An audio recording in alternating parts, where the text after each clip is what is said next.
Assalamualaikum warahmatullahi wabarakatuh. Welcome to Hyuyin Channel. Seperti biasa, Mimin akan menceritakan kisah kepahlawanan Chu Xingyun dalam anime Spirit Sword Sofrek. Selamat menyaksikan. Untungnya, imajinasi Zhu Hengyu dalam, dan bagus untuk berkultivasi. Jadi dia hanya kembali ke keadaan semula setelah terkejut beberapa saat. Setelah kepala mengucapkan kata-kata ini dalam satu napas itu untuk mengamati keadaan Su Ziyun dan Zhu Hengyu. Keadaan Su Ziyun bukan tidak terduga, pasti para tetua keluarga Su yang telah memberitahunya. Zhu Hengyu pulih dengan tenang begitu cepat, tetapi itu membuat kepalanya sangat terkejut. Tapi kemudian dia lega. Seseorang yang berani mengandalkan latar belakang pengemis tidak memiliki identitas dan menghadapi ahli waris keluarga terbesar di Pulau Wai yang secara alami tidak akan menjadi orang yang sederhana. Setelah jeda, kepala tangan berbalik dan mengeluarkan dua buah hitam dari cincin dimensi. Lalu kepala memberikan dua buah kedua. Melihat buah yang dipernis gelap, Zhu Hengyu tiba-tiba membuka matanya. Apakah ini buah purba? Melihat mata Zhu Hengyu yang bersinar, kepalanya tersenyum dengan acuh tak acuh. Jangan terlalu senang, ini bukan buah sihir kuno yang rapuh. Buah sihir kuno yang sunyi tumbuh di kedalaman medan perang yang runtuh dan di api penyucian. Satu-satunya cara untuk mendapatkan 10.000 buah iblis yang fantastis adalah dengan memasuki api penyucian dan mengambilnya sendiri. Dan, buah sepi ini tidak bisa diselamatkan. Jika tidak diambil segera setelah dipetik, paling banyak seperempat jam, itu akan menghilang antara langit dan bumi. Tidak ada cara yang bisa diselamatkan. Adapun dua buah yang baru saja dikeluarkan oleh kepala, secara alami tidak mungkin menjadi buah sunyi. Padahal, dua buah ini adalah buah ajaib. Buah jenis ini, meskipun tidak sekuat 10.000 buah ajaib kuno yang liar, sangat bertentangan dengan langit. Tapi itu juga buah yang sangat berharga dan sangat langka. Seperti buah 1000 setan yang fantastis, buah iblis ini juga dibudidayakan oleh leluhur iblis.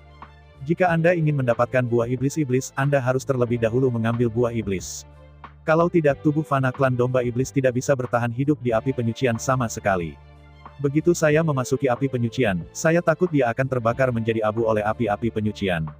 Ke dalam buah iblis, Anda dapat meredam tubuh iblis-iblis, meningkatkan kemurnian garis keturunan biksu, dan meningkatkan ketahanan api iblis.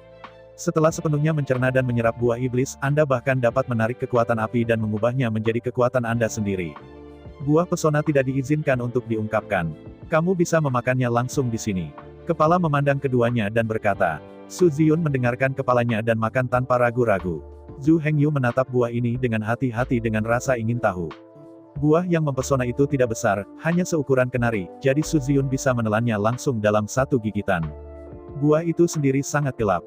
Jika bukan karena permukaan gelap dari buah yang mempesona, Zhu Hengyu pasti mengira itu hanya buah biasa. Tapi ini bukan alasan untuk keingintahuan Zhu Hengyu. Bahkan, saat kepala mengeluarkan buah iblis tersihir, Zhu Hengyu memandang buah itu dengan perasaan yang sangat akrab dan akrab. Sepertinya saya telah melihat buah ini di suatu tempat. Tapi tidak peduli bagaimana dia memikirkannya, dia tidak bisa memikirkan alasannya. Melihat bahwa Su Ziyun sudah makan, Zhu Hengyu tidak lagi ragu-ragu. Karena Anda tidak melihat apapun, cobalah. Kemudian Zhu Hengyu menelan buah ajaib di tangannya. Zhu Hengyu ingin menggigit buah ini di mulutnya dan merasakan seperti apa rasanya. Akibatnya, dia tidak pernah membayangkan bahwa setelah buah iblis memasuki mulut, itu berubah menjadi gas hitam secara langsung. Dan gas hitam ini tidak menunggu gigi Zhu Hengyu menyentuh, dan langsung memasuki tubuhnya. Kemudian gas hitam ini dengan cepat memasuki dantiannya. Gas hitam yang tinggal di dantian kemudian perlahan mulai menyebar. Setelah beberapa saat, ki hitam yang berubah menjadi buah ajaib menyebar ke setiap sudut tubuh Zhu Hengyu. Zhu Hengyu tidak merasakan seluruh proses ini, dia bahkan tidak tahu ini sudah berakhir jika bukan karena pemimpin. Ketika ki hitam telah menyebar ke seluruh tubuh, bahkan jika tubuh iblis benar-benar mencapai ranah iblis. Hanya setan yang telah memasuki ranah setan yang dapat mengusir setan. Jika tidak, bahkan jika Anda memakan buah dari guan kuno, Anda tidak akan pernah bisa memasuki keadaan demonisasi. Mereka berdua tidak pernah membayangkan bahwa buah pesona yang begitu kuat dimakan begitu pelan. Jenis properti yang sangat anti-api, mereka mendapatkannya dengan sangat sederhana. Bahkan mata Su Ziyun penuh kejutan. Belum lagi Zhu Hengyu. Begitu mudah memasuki ranah iblis, sehingga keduanya tidak bisa beradaptasi. Saya melihat bahwa keduanya telah menggerakkan tangan dan kaki mereka di tempat yang sama. Hanya saja mereka masih belum mengetahui bagaimana mereka berbeda dari sebelumnya. Kepala memandang kedua orang itu, dan jelas bahwa mereka aneh. Ini tentu bukan pertama kalinya mereka berdua melihatnya. Melihat yang terbaik dari kedua murid muda itu, kepala tim hanya mengirim senyum dan mengirim mereka kembali untuk mengalami batuk. Kepala terbatuk 2 kali, membangunkan Zhu Hengyu dan Su Ziyun. Akan ada pengadilan brutal yang diatur oleh Departemen Militer menunggumu. Dalam uji coba ini, Anda berdua akan memasuki api penyucian geosentris untuk merebut buah iblis. Hanya melalui cobaan ini dan berhasil mengambil buah gu mangga kuno, kamu bisa menjadi centurion dari domba iblis yang sebenarnya. Lebih tepatnya, hanya perwira yang dapat melakukan demonisasi adalah perwira sejati dari domba iblis. Dalam klan domba iblis, centurion iblis domba dianggap sebagai jenderal tingkat pertama 100 orang akan. Jika Snatch gagal, pangkat perwira tidak akan diambil. Tetapi pada kenyataannya, siapa yang menetapkan bahwa perwira harus memimpin pasukan? Peringkat perwira tidak akan diambil, tetapi tidak pernah ingin menjadi jenderal yang sebenarnya dalam pertempuran panglima. Semua perwira yang belum meraih 10.000 buah ajaib akan dikompilasi ke dalam pasukan es dari klan domba ajaib kuda besi ajaib naik. Meskipun pangkat adalah perwira, pada kenyataannya, hidup ini adalah seorang prajurit besar. Kepala tidak mengatakan banyak tentang persidangan ini. Dia hanya mengakui bahwa keduanya harus rajin berlatih. Kalau tidak, dalam game ini, Anda mungkin kehilangan posisi Centurion of the Devil Ship, atau langsung mati. Zhu Hengyu dan Su Ziyun secara alami setuju. Setelah mengatakan ini, kepalanya tidak lagi dan melambaikan keduanya secara langsung. Keduanya berdiri di pintu tidak berharap kepala menjadi begitu rapi dan mengirim mereka berdua. Lalu aku melihat Su Ziyun menghela nafas pelan, dan Zhu Hengyu menggelengkan kepalanya. Keduanya tidak saling menyapa, jadi mereka diam-diam kembali ke tempat tinggal masing-masing. Melihat kembalinya Zhu Hengyu, Feng Xiaomei, Jian He, Gao Pengyi dan Zheng Xiaoyu bergegas maju untuk bertanya. Bahkan Zhu Dachang dan Si Yue, yang telah menutup pintu mereka, pergi keluar khusus untuk merayakan Zhu Hengyu. Karena regu dihargai di masa lalu, Jian He, Gao Pengyi dan Zheng Xiaoyu juga hadir. Mereka semua sudah tahu bahwa Zhu Hengyu telah memenangkan gelar dan posisi Centurion of the Ship Domba, dan Pulau Tianmo juga disegel padanya. Tetapi setelah Zhu Hengyu dan Su Ziyun dipanggil sendirian, mereka tidak akan tahu. Pada saat ini, apa yang orang-orang tanyakan adalah bahwa dia dan Su Ziyun ditinggal sendirian oleh kepala dari apa yang terjadi. Karena instruksi kepala, Zhu Hengyu secara alami tidak akan mengatakan masalah yang perlu diuji selanjutnya. Kali ini dia tidak siap untuk berbicara selama persidangan, dia akan berbicara lagi ketika dia benar-benar ingin memulai. Dengan cara ini, mereka yang peduli padanya tidak terlalu khawatir. Benarkah kabar baik itu bukan kekhawatiran? Zhu Hengyu hanya bisa berkata, tidak ada.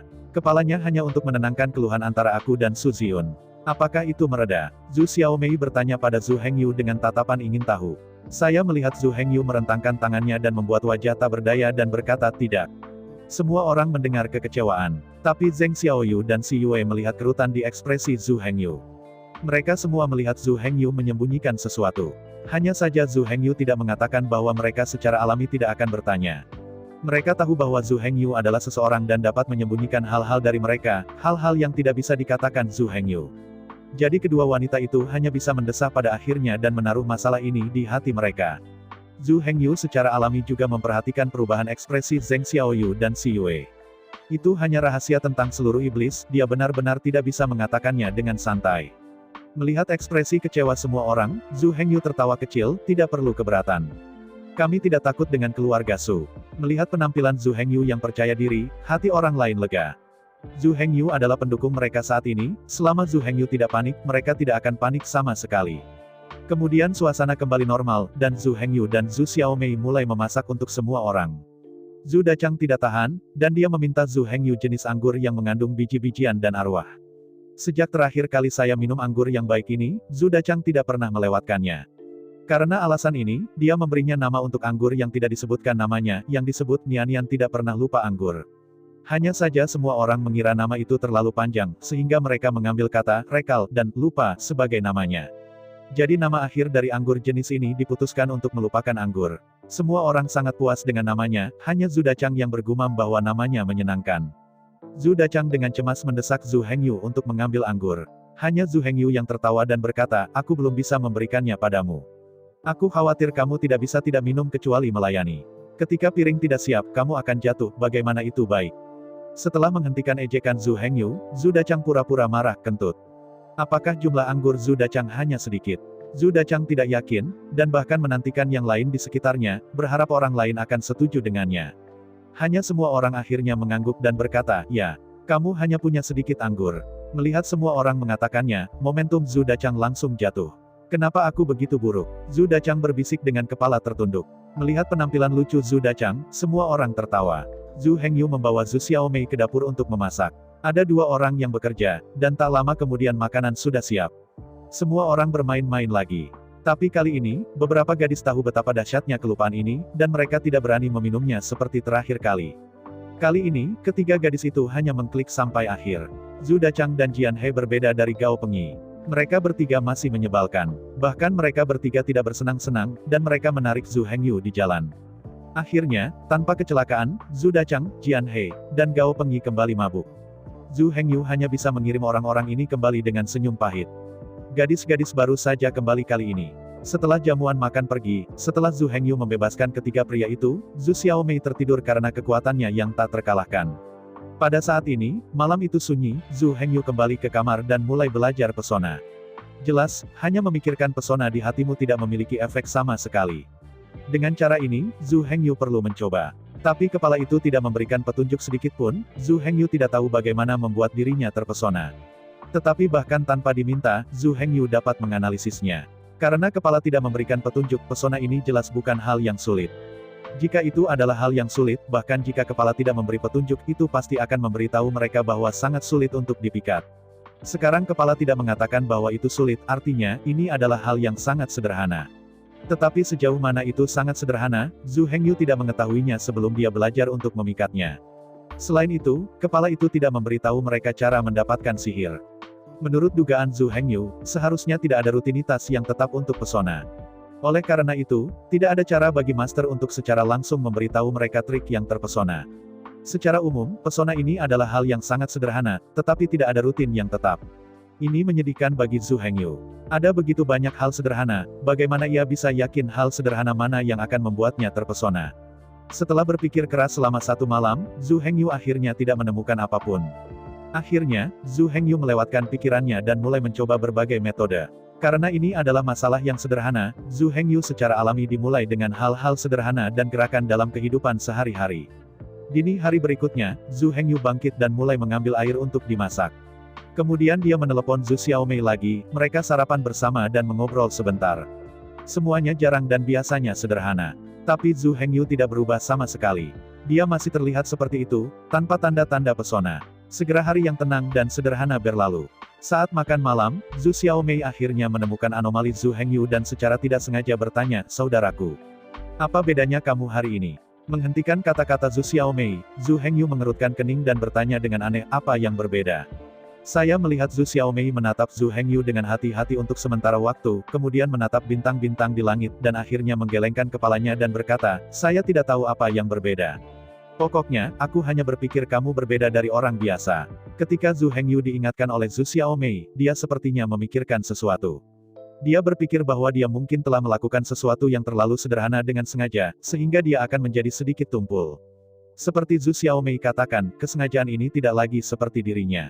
Setelah dibangunkan oleh Zhu Xiaomei, Zhu Hengyu menarik napas dalam-dalam dan akhirnya membuka hatinya. Pada saat ini, Zhu Hengyu terlihat lebih santai, dan menjadi mantan Zhu Hengyu.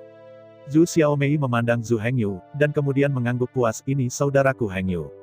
Setelah mendengar kata-kata Zhu Xiaomei, Zhu Hengyu tersenyum sedikit dan menyentuh kepala Zhu Xiaomei. Dan Zhu Xiaomei menikmati belayan Zhu Hengyu. Saat keduanya menikmati pemandangan yang lembut, ada ketukan pintu di luar sebelum waktunya. Karena Zhu Hengyu adalah Jian He, Zheng Xiaoyu atau Gao Pengyi, Zhu Xiaomei diminta untuk membuka pintu. Setelah Zhu Xiaomei merespons dengan manis, dia berdiri dan membuka pintu. Hanya ketika Zhu Xiaomei membuka pintu itu bukan Jian He, Zheng Xiaoyu, atau Gao Pengyi. Itu adalah pria parubaya biasa yang dia tidak tahu. Yang mana yang kamu cari? Zhu Xiaomei menatap pria parubaya itu dengan ekspresi bertanya. Pria parubaya melihat Zhu Xiaomei bertanya, tetapi berkata dengan tenang, "Apakah ini tempat putra Zhu Hengyu tinggal?" "Tepat, apakah kamu ada hubungannya dengan kakakku?" Zhu Xiaomei mencari Zhu Hengyu pada pandangan pertama, dan bertanya. "Putraku memintaku untuk membawa Zhu Hengyu, putra." Pria parubaya itu berkata dengan ringan. "Apa yang kamu bicarakan?" Zhu Hengyu datang ke pintu pada saat ini, dan menatap pria parubaya itu, dia mengenali orang ini sekilas. Pria ini adalah pria parubaya yang berdiri di belakang Su Ziyun ketika dia dan Su Ziyun saling berhadapan untuk pertama kalinya. Dalam konfrontasi antara keduanya, Zhu Hengyu kehilangan toko bubur Jade dan toko obat Jade. Dan Su Ziyun juga kehilangan 10.000 batu energi magis superior. Keduanya diikat. Kali ini Su Ziyun bahkan mengirim pelayan pribadinya untuk menyebarkan berita. Saya tidak tahu trik apa yang dimainkan Su Ziyun. Zhu Hengyu menatap pria parubaya yang bertanggung jawab dan pikirannya terus berubah. Apa yang dikatakan manajer setengah baya itu adalah bahwa Zhu Hengyu sedikit terkejut. Saya melihat Zhu Hengyu melirik manajer setengah baya, dan berkata dengan ringan, anak saya berkata itu adalah ranah, bukan kemampuan. Hanya kalimat ini. Zhu Hengyu menatap manajer setengah baya itu dengan kaget dan bertanya. Manajer setengah baya mengangguk dan berkata, ya ini yang akan dikatakan anak saya kepada Anda. Alis Zhu Hengyu mengerut pada saat ini, pikirannya penuh dengan pikiran. Dia tidak tahu mengenai apa yang dimiliki Su Ziyun kali ini. Jelas kalimat ini mengingatkan Zhu Hengyu. Tapi Zhu Hengyu tidak percaya bahwa Su Ziyun akan sangat baik. Melihat manajer setengah baya itu hendak berbalik dan pergi, Zhu Hengyu tiba-tiba berteriak, berani bertanya kepada putramu, apakah dia berhasil? Manajer setengah baya bahkan tidak tahu apa kata Zhu Hengyu, dengan ekspresi kosong di wajahnya. Zhu Hengyu juga tahu pertanyaan ini, dia menanyakannya dengan sia-sia, jadi dia tersenyum pahit dan berkata kepada manajer setengah baya, terima kasih anakku untukku. Manajer setengah baya mengangguk, lalu berbalik dan pergi. Zhu Xiaomei bingung. Dia bahkan tidak tahu siapa pria parubaya itu. Tetapi pada saat ini Zhu Hengyu tidak menjelaskan kepada Zhu Xiaomei, tetapi berdiri di pintu dan jatuh ke dalam perenungan. Dia sangat terjerat dalam hatinya sekarang, bertanya-tanya apakah dia harus percaya Su Ziyun. Dan kata-kata Su Ziyun ambigu. Bahkan jika Zhu Hengyu memilih untuk percaya pada Su Ziyun, dia masih tidak memiliki cara untuk masuk ke dalam keajaiban. Tunggu. Sambil ragu-ragu, Zhu Hengyu tiba-tiba memikirkan kemungkinan. Jika dikatakan bahwa pesona hanyalah ranah, maka itu mungkin tidak perlu sama sekali. Misalnya, ranah tubuh Zhu Hengyu sekarang berusia 39. Tubuh iblis 39 segmen adalah ranah dan pangkat Zhu Hengyu, dan merupakan kualitas dasar. Itu tidak perlu dan tidak bisa dilakukan. Jika Anda memahami pesona sebagai ranah, mungkin itu hanyalah peningkatan sederhana dari kualitas tubuh sihir. Yang paling penting adalah bahwa nama buah ajaib itu harus membuat Zhu Hengyu bergaul. Anda tahu, ada satu jenis keabadian dalam semua jenis keabadian. Jika Anda ingin disempurnakan menjadi pil ajaib, bahan obat inti adalah 3 harta ajaib. 3 harta ajaib ini persis seperti yang Zhu Hengyu katakan pada Haisan, Chang Sui, dan Xie Yu untuk diperoleh dengan penuh semangat. Jika setan sihir dimurnikan sesuai dengan karakteristik buah ajaib, maka semuanya mudah dimengerti. Efek memasuki pil ajaib adalah untuk meningkatkan kemurnian darah tubuh sihir, sehingga tubuh sihir dapat dipromosikan ke tubuh perang iblis. Memikirkan hal ini, Zhu Hengyu tidak bisa lagi duduk diam. Berdiri, Zhu Hengyu bergegas ke aula utama Zongmen untuk menguji kemurnian pembuluh darah. Setelah hanya beberapa tes, Zhu Hengyu tidak bisa menahan senyum. Sebelum kemarin, kemurnian garis keturunan Zhu Hengyu berwarna ungu 7. Tapi sekarang, setelah mengambil buah yang mempesona, kemurnian garis keturunan Zhu Hengyu telah mencapai ekaristi cahaya putih. Dari perspektif ini saja, kemurnian garis keturunan Zhu Hengyu telah meningkatkan keduanya. Dibandingkan dengan setan sihir, masih ada celah. Peningkatan kemurnian pembuluh darah oleh buah yang mempesona adalah peningkatan kuantitas, bukan perubahan kualitas. Efek dari memasuki pil ajaib mirip dengan pil naga, yang merupakan peningkatan kualitatif. Hualongdan bisa membuat ular laut berubah menjadi seekor naga.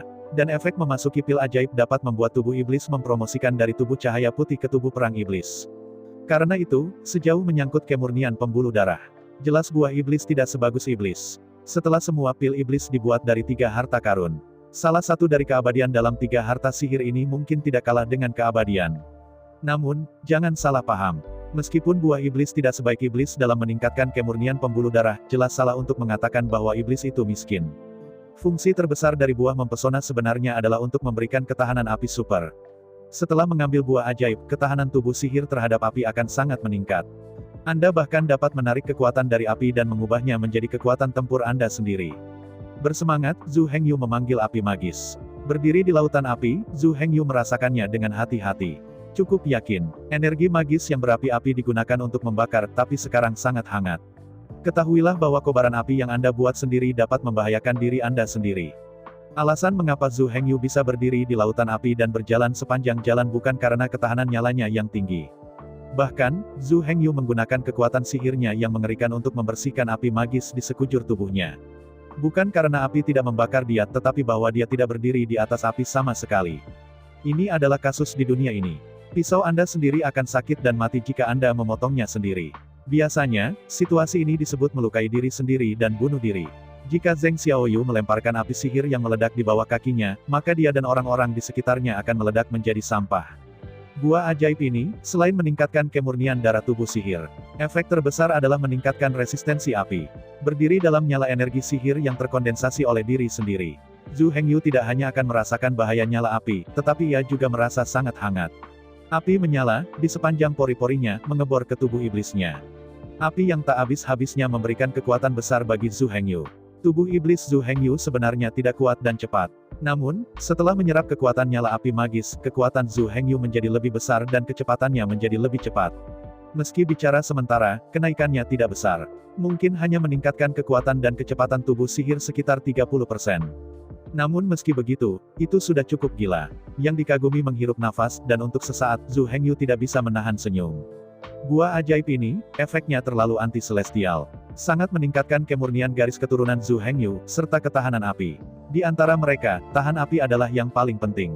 Jika tidak ada ketahanan api super, sama sekali tidak memenuhi syarat untuk memasuki api penyucian geosentris, untuk merebut jutaan buah ajaib kuno yang liar. Tetapi jika Anda tidak dapat mengambil buah yang sunyi sepi, Anda tidak dapat memasuki kondisi demonisasi. Jika Anda tidak bisa memasuki keadaan terdemonisasi, Anda tidak bisa menjadi perwira iblis sejati. Saya ingat kembali ke persidangan yang dikatakan oleh Tuan itu hari ini. Kepala tidak menjelaskan persidangan ini. Namun, Zhu Hengyu juga dapat merasakan dari kata-kata dan frasa di kepala ini mungkin bukan uji coba yang sederhana. Orang yang bertanggung jawab atas kata semacam itu tentu saja tidak khawatir. Karena niat Zhu Hengyu untuk memperkuat latihan, dia merasa perlu untuk benar-benar memperkuatnya. Sang master bahkan tidak tahu kapan persidangan ini dimulai. Zhu Hengyu juga tidak memiliki cara untuk mengatur beberapa strategi penguatan jangka panjang. Untuk saat ini, hal termudah yang bisa dilakukan Zhu Hengyu adalah meningkatkan ke 40 segmen tubuh. 40 segmen tubuh sihir ini masih cukup kritis. Pertama, setelah dipromosikan ke segmen 40 tubuh sihir, dia dan Su Ziyun berdiri di garis awal yang sama lagi. Meskipun mereka berdua belum tahu kartu dan metode masing-masing, selama Zhu Hengyu menerobos 40 segmen tubuh sihir, setidaknya dalam hal tingkat tubuh sihir, ia tidak akan kalah.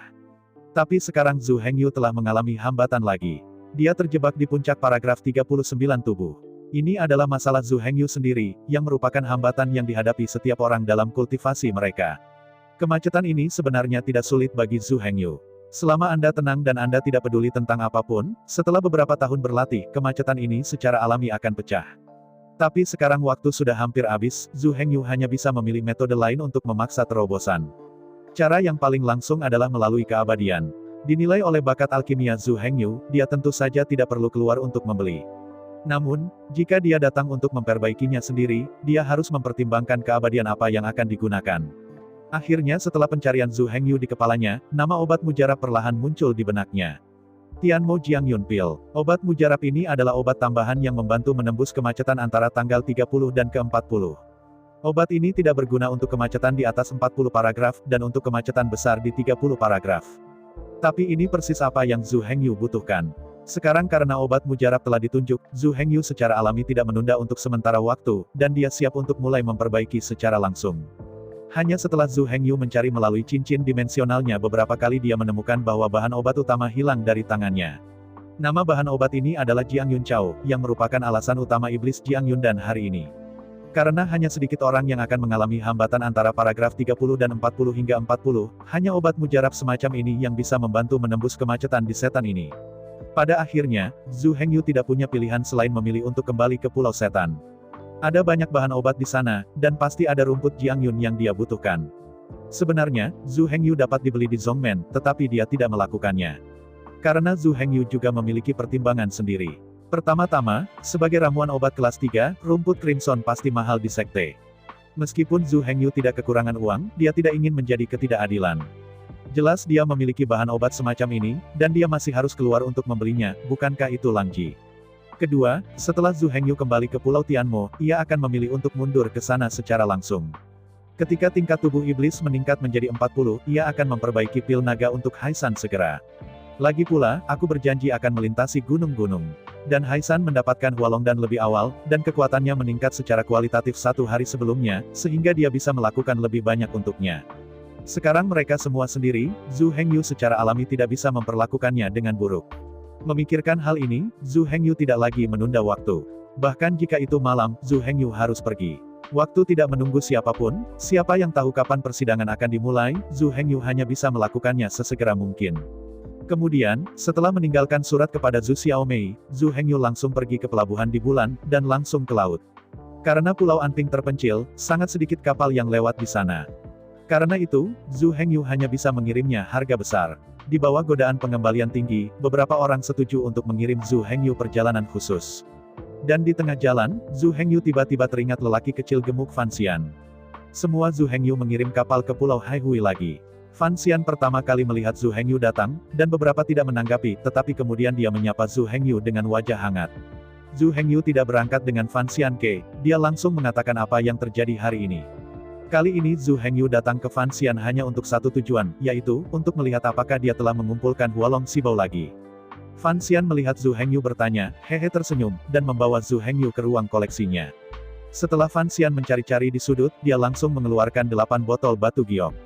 Di antara 8 botol batu giok ini, 2 set lengkap Hualong Sibao dipasang. Ini memberi Zhu Hengyu kejutan besar. Dengan cara ini, Zhu Hengyu dapat memperbaiki pil Hualong untuk Xie Yu, Hai San dan Chang Sui. Zhu Hengyu langsung mengeluarkan batu energi sihir unggul besar dan memberikannya kepada Fan Xian. Keduanya tidak dihitung.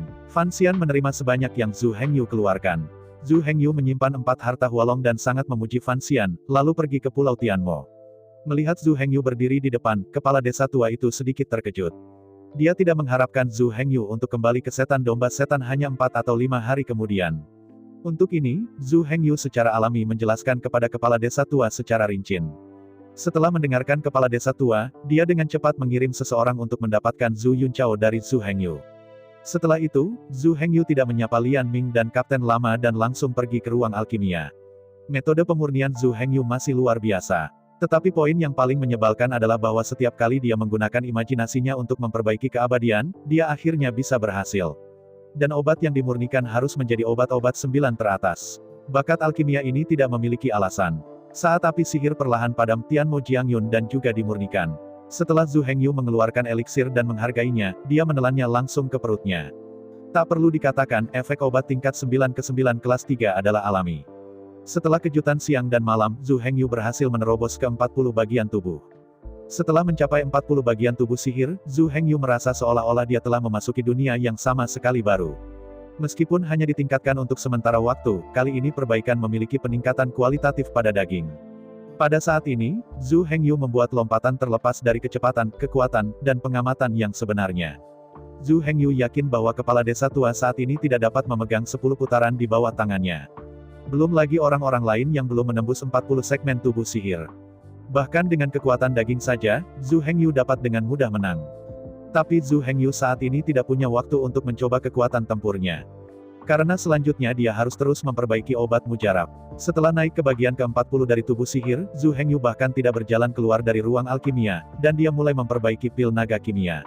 Zhu Hengyu masih sangat berhati-hati tentang pemurnian naga kimia ini. Bahkan Zhu Hengyu, yang tidak pernah menggunakan Danfang, secara khusus meminta Chang Sui untuk menemukan metode pemurnian. Itu benar, saya hanya ingin menemukan Chang Sui. Bahkan, metode pemurnian Hualong dan dicatat dalam Danjing Klan Ular Laut. Hanya saja keempat naga Hualong sangat berharga di antara ular laut, jadi bahkan jika semua orang tahu metode pemurnian Hualong dan, tidak ada yang bisa memperbaiki Hualong dan. Setelah membaca metode pemurnian ular laut, Zhu Hengyu jatuh ke dalam perenungan. Dia ingin menggunakan metode alkimia suku ular laut untuk membandingkan metode pemurnian yang ada dalam pikirannya, dan membandingkan keduanya untuk melihat apakah ada celah. Bagaimanapun, Hualong Sibao masih sangat berharga, dia masih harus lebih berhati-hati. Namun, metode pemurnian keluarga ular laut ini sama sekali tidak membantu Zhu Hengyu. Karena metode alkimia dari klan serpen laut pada dasarnya adalah 2 ekstrim dari klan domba iblis. Klan domba ajaib menggunakan metode pemurnian api, sedangkan metode alkimia klan ular laut adalah metode pemurnian air. Zhu Hengyu tidak mengerti metode pemurnian air ini, dan bahkan memintanya untuk menggunakan pemurnian air untuk membuat obat mujarab sederhana. Tapi bagaimanapun dia bukan keluarga ular laut, dia adalah pria dari keluarga domba iblis. Karena fisiknya, mustahil baginya untuk menggunakan metode pemurnian air untuk memurnikan obat canggih semacam itu. Untungnya, Zhu Hengyu sudah punya rencana dalam pikirannya, jadi dia tidak khawatir. Dalam metode penyempurnaan ular naga dari ular laut, selama 4 harta naga sudah cukup. Tapi Zhu Hengyu sekarang ingin menggunakan metode pemurnian api, tapi dia tidak bisa hanya menggunakan 4 ramuan ini. Meskipun keempat bahan obat ini masih dapat berhasil disempurnakan dengan metode pemurnian api, karena hubungan pemurnian api itu pasti akan berdampak pada Hualong dan. Menurut perkiraan Zhu Hengyu, jika dia hanya menggunakan Hualong Sibao untuk memperbaikinya, maka kualitas Hualong dan akhir tidak boleh terlalu tinggi. Oleh karena itu, untuk menjaga kualitas Hualong dan, Zhu Hengyu perlu menambahkan bahan obat lain saat penyulingan. Obat beraroma ini pasti ramuan dingin. Dan yang terbaik adalah hanya memiliki sifat dingin, tanpa obat lain. Bahan obat ini sulit ditemukan. Zhu Hengyu mengerutkan kening dan berpikir sebentar, tetapi tidak menyangka bahan obat jenis apa yang hanya memiliki atribut ini. Zhu Hengyu, yang mengerutkan kening, siap untuk pergi langsung ke desa tempat bahan obat disimpan.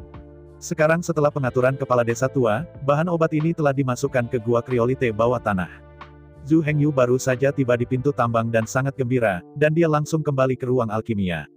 Karena dia telah menemukan obat buta. Saya melihat Zhu Hengyu, yang memasuki ruang alkimia, tidak sabar untuk menemukannya di lingkaran dimensi.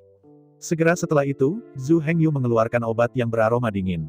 Ternyata itu kriolite. Udara dingin dalam kriolite ini adalah udara dingin paling murni, tanpa jejak kotoran. Dan karena karakteristik kriolite, setelah Zhu Hengyu berlatih dingin di kriolite, sisa batuan sisa dapat dibuang secara langsung. Dan jika itu adalah ramuan lain, itu pasti akan dicampur menjadi Hualongdan. Ini juga akan mempengaruhi efek Hualongdan. Namun, kriolite tidak memiliki masalah seperti itu. Zhu Hengyu tidak hanya bisa mendapatkan kedinginan murni, tetapi juga tidak dapat mempengaruhi sifat obat dari Hualongdan sama sekali, itu adalah pasangan yang sempurna. Pikirkan saja itu. Zhu Hengyu tidak sabar untuk datang dengan satu set 4 naga. Kemudian dia mengeluarkan tumpukan kriolite dan menyisikannya, kalau dia membutuhkannya. Lagi pula, ini adalah pertama kalinya untuk menyempurnakan pil naga ini. Zhu Hengyu masih tidak yakin berapa banyak dingin yang ditambahkan. Jadi pemurnian pertama ini, Zhu Hengyu masih perlu memperbaiki perlahan, berusaha sedikit demi sedikit. Setelah akhirnya berusaha dengan sabar, Zhu Hengyu akhirnya menemukan keseimbangan antara dingin dan keabadian. 4 jenis naga kimia dan 4 harta, hanya cocok dengan 40 kriolite canggih. Dengan cara ini, pemurnian akhir Hualong dan sama dengan Hualong dan ular laut yang dimurnikan dengan metode pemurnian air. Dan karena metode alkimia Zhu Hengyu yang luar biasa, pil Hualong yang dibuat kali ini tidak mengejutkan, itu adalah obat utama dari 9 puncak. Zhu Hengyu telah membawa kekuatan Hualong Sibao ke ekstrim. Sekarang lihat efek dari mengambil Haisan, Xieyu dan Chang Sui. Zhu Hengyu memiliki eksperimen sukses pertama, dan pemurnian berikutnya juga jauh lebih sederhana. Kecuali saat memurnikan pil Hualong pertama, dia menghabiskan waktu 5 jam. 2 naga yang tersisa, Zhu Hengyu, berhasil disempurnakan hanya dalam 1 jam. Setelah pemurnian dari 3 naga pil selesai, hal pertama Zhu Hengyu adalah memanggil orang-orang gunung, Xieyu, dan Chang Sui ke Pulau Setan Surgawi melalui teknik jiwa kekaisaran. Ketiganya menerima panggilan darurat dari Zhu Hengyu, semua berpikir bahwa sesuatu yang besar terjadi, dan meletakkan barang-barang mereka satu demi satu, dan bergegas ke Pulau Tianmo. Hanya melihat tawa Zhu Hengyu, mereka bertiga sedikit mengernyit. Penampilan Zhu Hengyu benar-benar tidak seperti keadaan darurat. Haisan bahkan mengeluh. Zhu Hengyu secara alami tidak peduli tentang ini. Saya melihat bahwa dia mengeluarkan botol giok halus dari lengannya.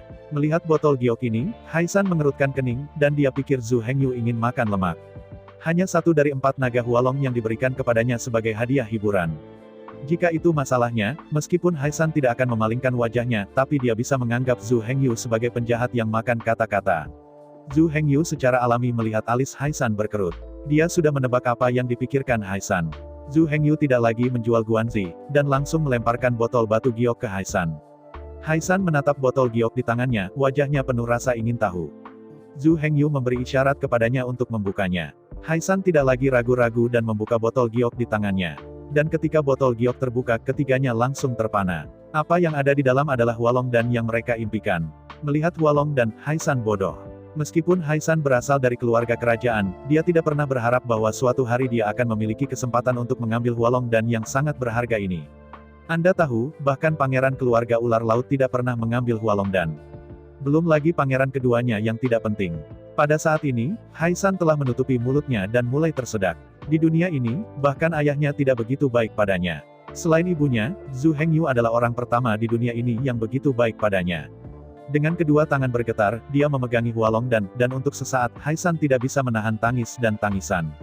Meskipun lahir di keluarga kerajaan, meskipun Anda adalah pangeran kedua, tapi Haisan tahu bahwa dia tidak akan pernah ingin menikmati pil Hualong selama hidupnya.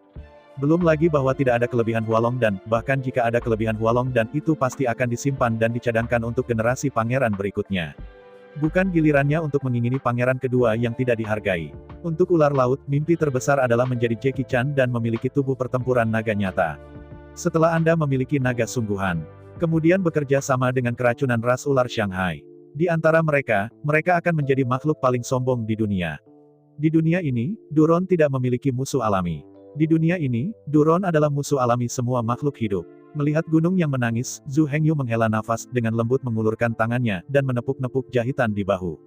Merasakan keamanan Zhu Hengyu, Haisan mengangkat kepalanya sambil menangis dan memandang ke arah Zhu Hengyu.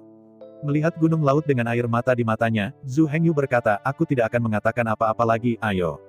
Mengangkat tangannya dan menyeka air matanya dengan lengan bajunya, Haisan mengertakkan gigi dan berkata, "Ayo, beritahu aku apa yang terjadi pada ular laut." Di antara kata-kata itu, Haisan menjepit botol batu giok di tangannya dan dengan tegas menatap Zhu Hengyu, "Mulai sekarang, kau bosku. Aku ingin mendapatkan apa yang kamu inginkan. Kamu membenciku, aku akan menghancurkannya." Hahaha. Mendengarkan bahasa Haisan yang berani dan sederhana, Zhu Hengyu tidak bisa menahan tawa sambil mengangkat kepalanya. Dalam tawa, Zhu Hengyu menoleh dan menatap Chang Sui dan Xie Yu. Seperti yang Anda lihat, baik Chang Sui dan Xie Yu iri. Tapi jelas bahwa iri itu iri, dan mereka tidak kehilangan banyak. Bagaimanapun, pangeran kedua adalah pangeran setelah semua. Zhu Hengyu memberinya Hualong Pil, mereka dapat mengerti dan menerima. Adapun diri mereka sendiri, itu benar-benar tidak berani memikirkannya. Meskipun Zhu Hengyu berjanji untuk memberi mereka pil naga. Tapi nyatanya, untuk dua gadis. Itu hanya harapan yang indah, harapan yang sangat indah. Mereka tidak pernah berpikir bahwa mereka benar-benar bisa mendapatkan pil Hualong. Apa yang bisa mereka lakukan? Sambil menggelengkan kepalanya, Zhu Hengyu meraih ke lengannya lagi, mengeluarkan botol batu giok, dan Ling Kong melemparkannya ke air. "Aku mengambil botol giok kecil itu dengan kosong, dan Chang Sui bingung. Apa, barang apa ini?" Zhu Hengyu memandang wajah kosong Chang Sui. "Kamu adalah orang pertama yang mengikutiku, dan aku tidak akan pernah memperlakukanmu dengan salah." "Apa?" Mendengar kata-kata Zhu Hengyu, Chang Sui tampak terkejut. Dia menatap Zhu Hengyu kosong, dan kemudian melihat botol giok di tangannya. Pada saat berikutnya, wajah Chang Sui tidak bisa membantu tetapi berubah. Mungkinkah itu dikatakan? Apa yang ada di botol giok ini? Hanya sedikit memikirkan kemungkinannya, tubuh Chang Sui tidak bisa menahan diri untuk tidak gemetaran. Di bawah gemetaran ini, botol giok putih tiba-tiba lepas landas. Melihat botol giok jatuh ke tanah, Chang Sui hampir ketakutan. Jika semuanya benar seperti yang dia duga. Jika botol giok berisi itu adalah Hualong Dan. Begitu jatuh ke tanah dan pecah, semuanya berakhir. Setelah Hualong Dan terkontaminasi dengan debu, itu akan langsung menjadi debu. Ketakutan, Chang Sui tidak bisa tidak mengacau. Berpegangan tangan di udara. Tetapi dia sangat gugup sehingga seluruh tubuhnya kaku. Setelah meraih beberapa kali berturut-turut, saya gagal meraih botol giok kecil. Terbang botol giok 5 atau 6 kali berturut-turut, dan kemudian ulurkan tangannya. Dengan tangan yang kaku bersatu, botol batu giok kecil itu dipegang di telapak tangan. Di antara gemetaran-gemetar di seluruh tubuh, Chang Sui gemetar memisahkan tangannya dan melihat botol giok di telapak tangannya. Melihat melalui botol bening. Benar saja, botol batu giok diisi dengan obat mujarab yang lembut. Luar biasa mengangkat kepalanya dan menatap Zhu Hengyu, Chang Sui menggigil bibirnya, tetapi dia bahkan tidak bisa mengatakan kalimat lengkap. Melihat guncangan Chang Sui, Zhu Hengyu mengangguk dan berkata, "Segala yang Anda janjikan telah dilakukan. Sekarang kamu telah mencapai janji, maka aku berjanji padamu Hualong Dan, tentu saja kamu tidak akan kekurangan." Mendengar kata-kata Zhu Hengyu, Chang Sui membanting telapak tangannya erat-erat memegang botol giok kecil itu dengan erat. Untuk sementara, Chang Sui tampak seperti orang gila. Di sana dia melompat dan melompat, tertawa dan menangis, dan bahkan berteriak di mulutnya. Pada saat ini, di mata Heng Sui, Zhu Hengyu adalah orang yang paling lucu di dunia. Jika mereka bukan ras yang berbeda satu sama lain, dia pasti akan jatuh cinta dengan Zhu Hengyu untuk pertama kalinya, dan dia tidak akan menikah. Sayangnya, ras yang berbeda memiliki estetika yang berbeda. Bagaimana bisa ular jatuh cinta pada domba? Di mata Zhu Hengyu, Chang Sui hanyalah ular laut yang aneh. Di mata Chang Sui, Zhu Hengyu tidak lebih dari iblis dengan tanduk ganda. Karena itu, tidak mungkin bagi Chang Sui untuk jatuh cinta pada Zhu Hengyu. Sangat mustahil bagi Zhu Hengyu untuk jatuh cinta pada Chang Sui.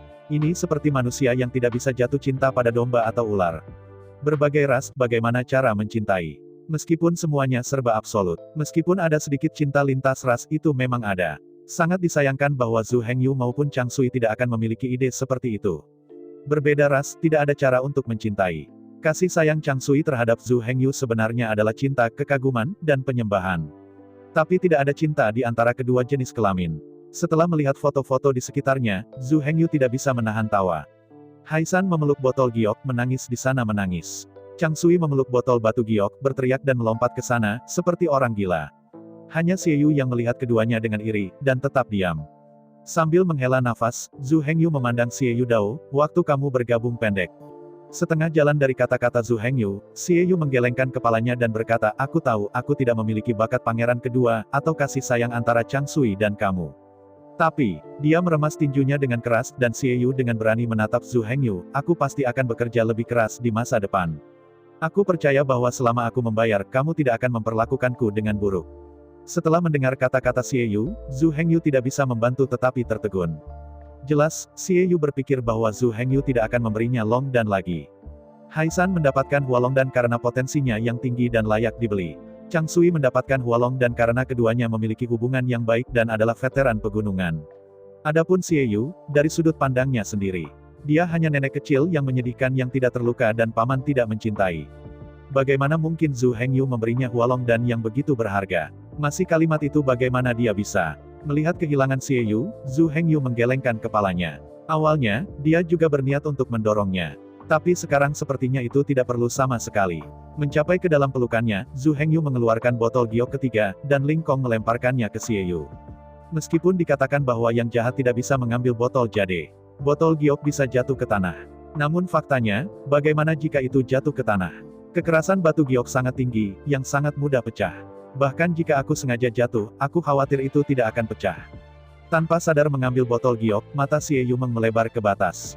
Aku juga. Wajah Xie Yu penuh dengan rasa tidak percaya. Tidak hanya Xie Yu, tetapi juga orang-orang gunung dan air biru di sebelah mereka, memandang dengan tak percaya. Menghadapi tatapan tiga orang, Zhu Hengyu mengangguk tetapi tidak menjelaskan apa-apa. Melihat Zhu Hengyu dalam-dalam, kinerja Xie Yu adalah yang paling tenang. Dia tidak menangis seperti Haisan. Tidak ada gangguan emosional seperti Chang Sui. Tapi Xie Yu memandang Zhu Hengyu dengan ketegasan yang belum pernah terjadi sebelumnya. Zhu Hengyu seperti itu layak untuk sumpahnya untuk diikuti. Dengan inhalasi gemetar, Xie Yu berkata, Xie Yu telah melihat pahlawan. Mendengar kata-kata Xie Yu, Zhu Hengyu tidak bisa menahan tawa. Seseorang dengan IQ tinggi seperti Xie Yu sangat sulit dikendalikan. Menunggu waktu luang, dia tidak akan meyakinkan siapapun, juga tidak akan setia kepada siapapun. Tetapi begitu dia mendapat persetujuannya, dia akan sujud dan mati, dan mati. Karena Xie Yu menerimanya dari hati, dia diakui sebagai kepala sekolah. Maka semuanya persis seperti yang dikatakan Xie Yu tadi, makanan raja, hal kesetiaan kepada raja. Melihat gunung bawah laut, air biru, dan Xie Yu, Zhu Hengyu tidak bisa menahan diri untuk tidak berpuas diri. Di antara ketiganya, Haisan pandai memerintah dan melawan pasukan, dan merupakan panglima terbaik umum dan terbaik. Kearifan Xie Yu lebih cocok untuk perencanaan strategis dan memenangkan 1000 mil. Di antara ketiganya, Xie Yu adalah divisi militer terbaik dan penasihat terbaik. Sedangkan untuk Chang Sui, IQ-nya sangat tinggi dan dia juga sangat mampu berbisnis. Di antara ketiganya, Chang Sui adalah Perdana Menteri terbaik dan Gubernur terbaik. Karakteristik ketiga orang itu berbeda. Tetapi ketika ketiga orang itu bergandengan tangan, mereka dapat saling melengkapi dengan sempurna tanpa pertentangan. Sebenarnya, ini bukan kebetulan, mereka semua sengaja diatur dan dipilih. Jenius dari keluarga ular laut bukan hanya Haisan dan Xie Yu. Alasan mengapa mereka dipilih adalah karena Chang Sui menimbang berulang kali untuk waktu yang lama sebelum mereka akhirnya memutuskan. IQ tinggi Chang Sui tercermin di sini. Apakah itu karakter atau karakteristik? Apakah itu baik satu sama lain, atau kekurangan? Chang Sui telah berulang kali mempertimbangkan dan mempertimbangkannya. Fakta telah membuktikan bahwa pilihan Chang Sui benar. Saya ucapkan banyak terima kasih kepada teman-teman yang telah menonton video yang saya tampilkan. Untuk video selanjutnya bisa standby di channel ini. Terima kasih.